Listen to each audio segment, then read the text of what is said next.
Hey, essay writers. There was an architect named Ludwig Mies van der Rohe who said God is in the detail. And that statement then spawned a later retort, the devil is in the details. Well, whichever one you believe, the details are pretty important. So let's talk a little bit about supporting details. I have a paragraph here on the board about a fictional place, 14th Street, and we'll read that. Let's take a look. 14th Street is a vibrant area. There are always lots of people out doing everything imaginable.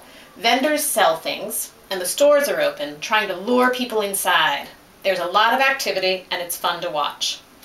Okay, so you have a little picture of 14th Street in that you understand there's a lot of activity going on. But even though, here's my topic sentence, 14th Street is a vibrant area, and then here are my supporting sentences, and I have 1, 2, 3 of them, which is good. That's about what I should have, a topic sentence and at least 3 supporting details. But my details here are a little bit vague. They don't actually give me much more of a sense of what this means. So what I would do here is take a look and see where I have questions. So I'm saying 14th Street is a vibrant area. There are always lots of people out doing everything imaginable. Well, that brings 2 things to mind. First of all, always. So is this like 24 hours a day, 7 days a week? So my first question would be, I mean, when specifically are we talking about? And they're out doing everything imaginable. Well, that's a lot of stuff that could be happening, so a little more detail here, more specific, like what kinds of things are they doing? What kinds of things? I want some examples. Vendors sell things. Again, things. This is not a very precise word. If you have things or stuff, you might want to be more specific there. So what things? And what kind of vendors? And where are they, these vendors? Because then we say the stores are open, so we're not talking about store vendors. What are we talking about here? Now, the stores, I would wonder what sorts of stores, what kind of things are going on here. The stores are trying to lure people inside, and I would say, well, how? How are they trying to lure people inside? Because if I can be specific about that, this is a better detail. There is a lot of activity. A lot of activity, again, that's pretty vague, and it's fun to watch.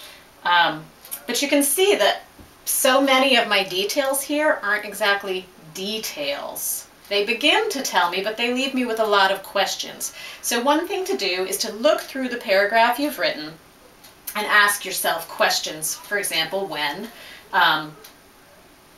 what, we have everything imaginable, what, be specific. Lots of people, we might even say who here and describe the people. And there are just a lot of places where I could add in more details. Well, guess what?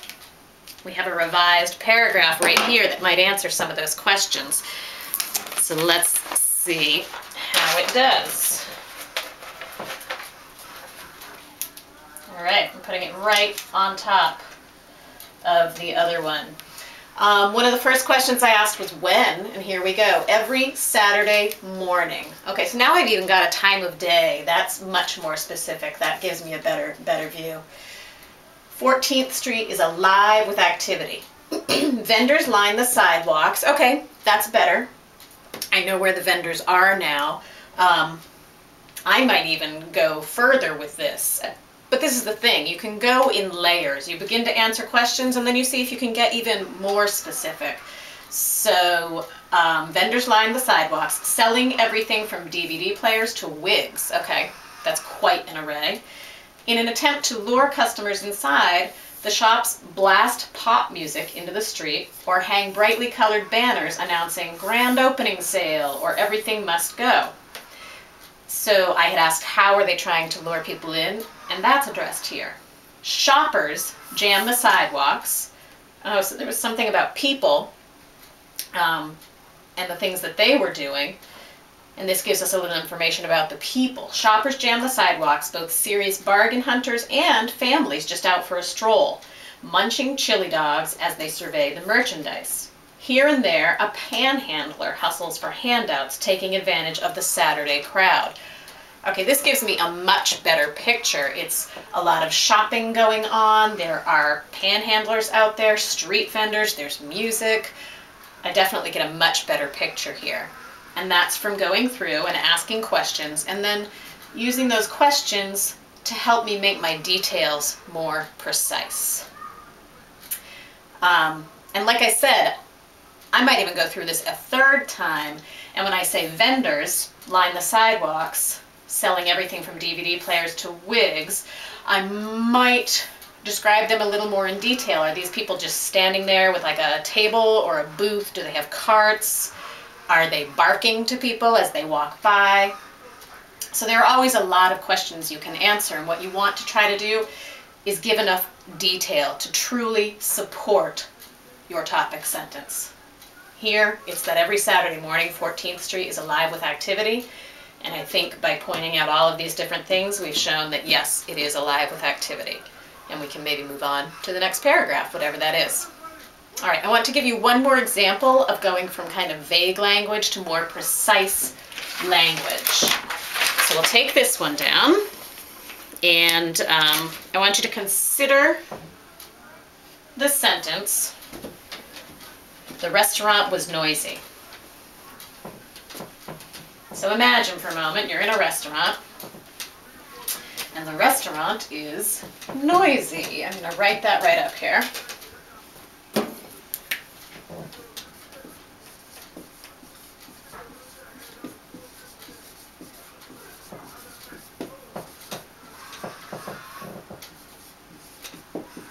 Okay.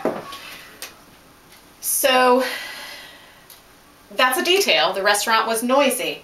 But I can be much more precise, and I can explain what the noises are that we hear. So if I were going to describe this, I would try to think back to the restaurant and imagine all of the different noises that I was hearing. And I might do this in a cluster. So I might take that word noisy, because that's the detail I want to expand, and start coming up with examples of how it was noisy. And I think about a restaurant. Are you thinking about a restaurant? All right, what do you hear?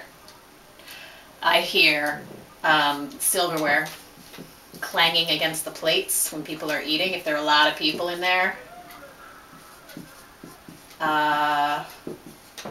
If this is a restaurant with kind of an open kitchen plan, I might hear sizzling and yeah, the cooking noises that go on, which could include, say, maybe you're in a hibachi restaurant, you might hear knives and scraping against frying pans and stuff. And if we're in a restaurant, there are going to be a lot of other people in a noisy restaurant, so people talking. People might be laughing. There could be children crying, depending on the restaurant that you're in and the time of day. What else? Anything else? Chairs. If you're in a diner and it's got one of those kind of like a linoleum or a tiled floor, you might hear chairs pushing in and out from tables, so kind of scraping the floor. Let's see, here's something I would try to avoid.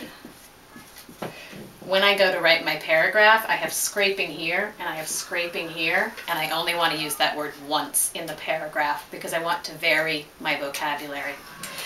But here we go. Look, I've taken noisy.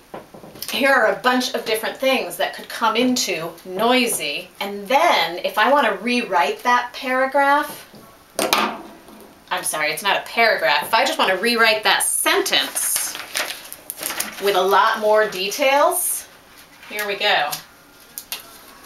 It's a little smaller. I'm not sure if you can read it, but I'll read it to you. The restaurant buzzed with the conversations of all the diners, the clanging of silverware against plates, raucous laughter coming from the bar. I left that out. There could be a bar, usually a loud part. And the hiss of steam in the kitchen as chefs flipped steaks and tossed vegetables into hot pans. All right, see the difference? This is very vague. The restaurant was noisy. Much more precise. The restaurant buzzed with da-da-da-da-da-da-da. So this is something I want you to look at as you are revising your persuasive essays.